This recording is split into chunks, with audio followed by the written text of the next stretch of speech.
Thank you for joining Wars of the Rosies as we continue with part 30 of The Beginning of Masonry by Frank C. Higgins. The Cable Tow.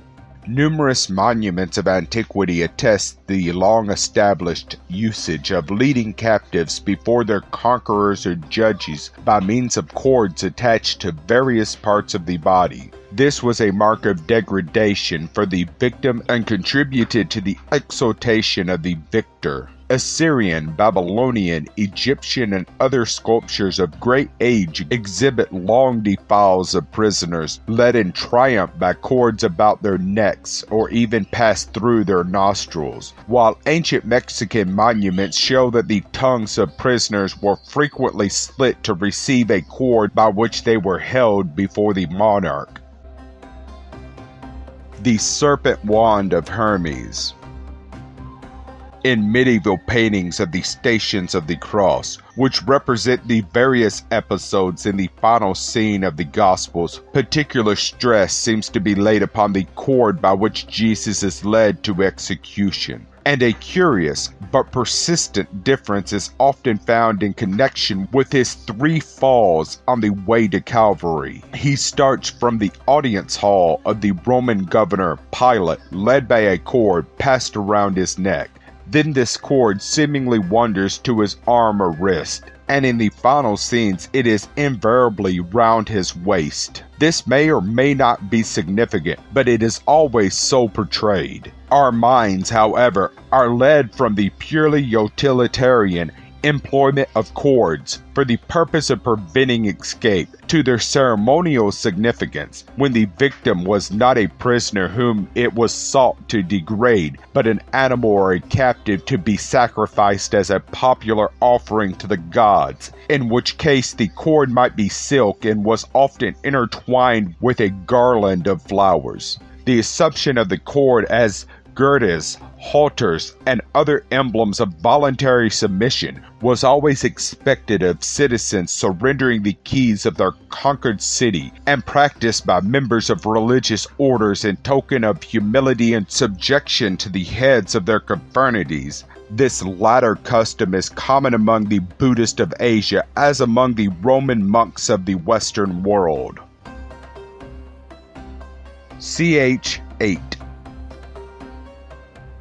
The cord as a completely ceremonial symbol is one of the oldest known and was the particular badge of the initiation into the mysteries of the Brahmins. The manufacture of such cord with reference to the number and color of threads entering into their composition was the subject of sacred detail. To come directly to the fact that a thrice-turned cable tow or cord of 3 loops was one of the best known of ancient Hermetic emblems.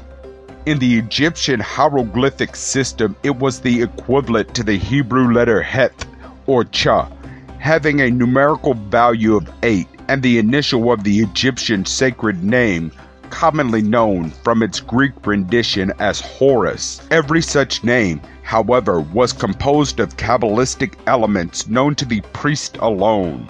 The complete name was simply the 2 letters Het and Rish, or CHR, of which the monogram XP, much employed in Christian art, and which it was wrongfully called Chi-Rho, was the symbol many centuries BC. CHR, or Horus. Briefly, the word Kra is a transposition of the Sanskrit Brach, meaning light. The ancient sacred writings of the East reveal the fact that light was considered the original primordial material, so that when God said, "Let there be light," he was not merely illuminating that which had already been created, but this was, in fact, the first creative act of the great architect. The letter Rho, or R, represented the value of 100, the square on the hypotenuse of a right angle of 3664, the particular figure of the 47th problem that to the Egyptians suggested spirit, matter combined, which latter, the child of the first 2, was Horus, or the fertile principle of nature. Astronomically, Cha was the letter of Amun, The lamb, the zodiacal sign of Eris, the beginning of spring, are the planet Mercury, or Krimizi, the son of Horus. The combination was Horus Amam, or the harem of the Hebrews, and the names of the month of the lamb or ram among the Jews Abib, now called Nisan, from the Chaldean Nisan U. Christian symbol of the Redeemer. Mathematically, the sum of the first 8 digits was 36, the number of the sun, which was further developed by adding the numbers 1 to 36, giving 666, which revealed the sun. Shin, Mem, Shin, Shamash, equaling 640. As the physical vesture of JHVH, which is 26.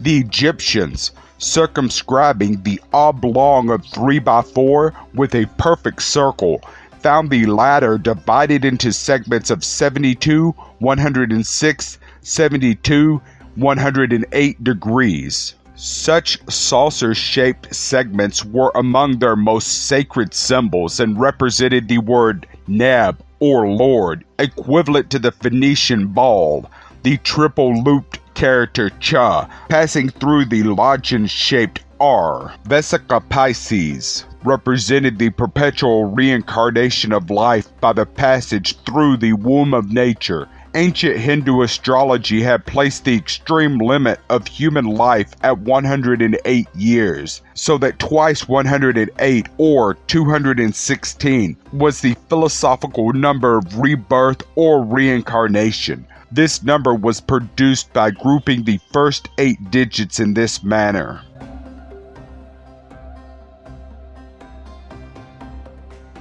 A tracing through the number in numerical sequence will show the meaning of this triple loop, which is, by the way, only one of a wide variety of combinations of these 8 numbers upon which the Kabbalistic philosophy of all ancient peoples, including the Chinese, are based.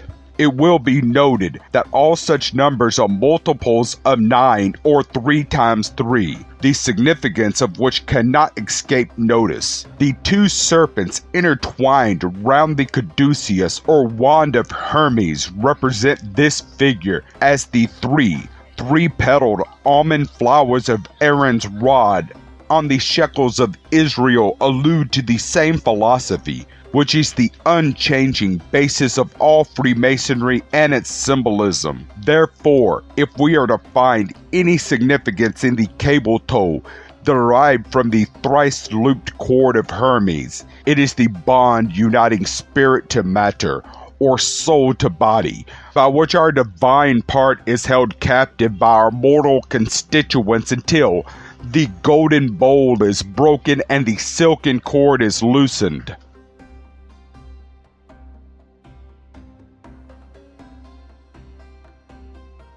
Thank you for watching. Please don't forget to share, like, subscribe, and comment. And if you can, please consider donating to Wars of the Rosies. Links to PayPal and Patreon are in the description. Thank you so very much.